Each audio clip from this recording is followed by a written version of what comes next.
तो इस संबंध में आप क्या कहना चाहते हैं? क्या सरकार से क्या आपकी वो शिकायत है और क्या ब्राह्मण संगठन में क्या कहना चाहते हैं?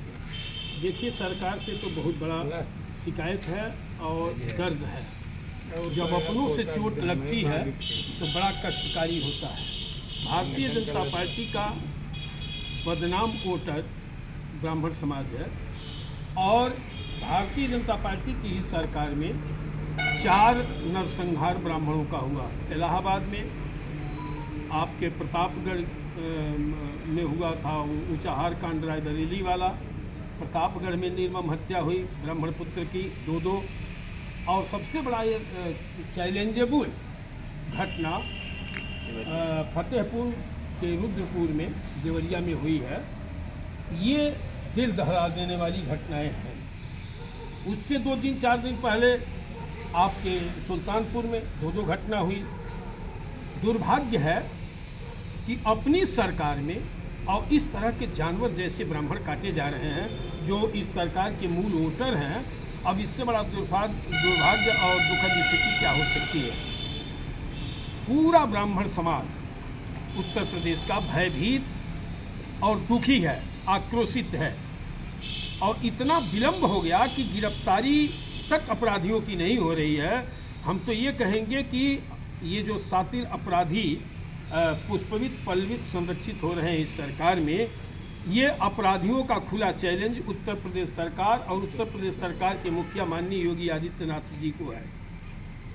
अपराधी योगी सरकार में इस तरह का कुकृत्य करे, सरकार को चैलेंज करे और अपराध को बढ़ावा दे रहा है, यह सरकार को चैलेंज है अपराधियों का।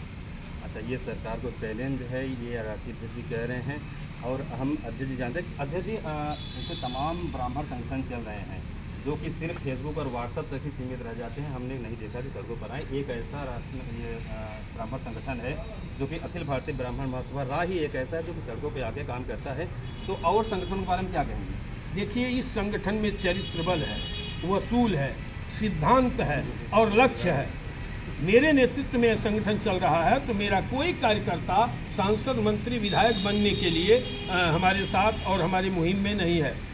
पूर्ण समर्पित मन से मैं एक अपने कार्यकर्ताओं को, साथियों को बधाई देता हूं दिल से कि जिस उद्देश्य से, इस मिशन को लेकर के मैं चल रहा हूं, जो भी योगदान विभिन्न जिलों में, विभिन्न राज्यों में संगठन के कार्यकर्ताओं द्वारा दिया जा रहा है, मैं कृतज्ञता और आभार प्रकट करता हूं।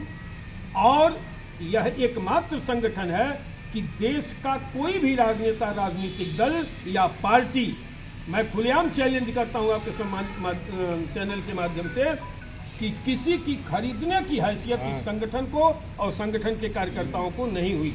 यही कारण है कि हमारे जांबाज कार्यकर्ता सड़कों पर उतर करके पीड़ित को न्याय दिलाने का कार्य कर रहे हैं। जब घर का मुखिया ठीक होगा तो घर के हर सदस्य ठीक होंगे। अन्य संगठन जो ब्राह्मण हित के लिए बनाए गए हैं, मैं उनसे, वो हमारे भाई हैं, छोटे हों बड़े हों इससे मतलब नहीं है, उनको भी मेरा यही सुझाव है कि अगर ब्लॉक स्तर पर हो तो ब्लॉक स्तर पर ही आपकी हनक होनी चाहिए। जिले स्तर पर हो, जिले स्तर पर आपके संगठन की हनक होनी चाहिए। प्रदेश स्तर पर हो, प्रदेश स्तर पर आपके संगठन की हनक होनी चाहिए। और जब भी ब्राह्मण हित की बात आए, प्रताड़ित ब्राह्मण, पीड़ित ब्राह्मण को न्याय दिलाने की बात आए, आप अपनी एक आवाज़ बनाएं और सीख लें उन दलितों से कि जब आरक्षण की बात आती है तो विभिन्न दलित समाज के आरक्षित वर्ग के सारे नेता, सारे लोग एकजुट हो जाते हैं अपनी सुरक्षा के लिए। ठीक उसी रूप में इस देश और प्रदेश के जितने ब्राह्मण संगठन हैं, ब्राह्मण हैं, विभिन्न घटकों में बटे हुए हैं। जब इस तरह का नरसंहार हो, ब्राह्मण हितों पर कुठाराघात हो, ऐसे में सभी ब्राह्मण संगठनों को एका बनानी चाहिए और एक आवाज़ बनानी चाहिए। इन्हीं सब विषयों को लेकर के 14 दिसंबर को लखनऊ में ऐतिहासिक ब्राह्मण महाकुंभ 2023 लखनऊ उत्तर प्रदेश के नाम से आयोजित किया गया है, जिसमें देश के सभी संगठनों का आह्वान करता हूं कि वो आए।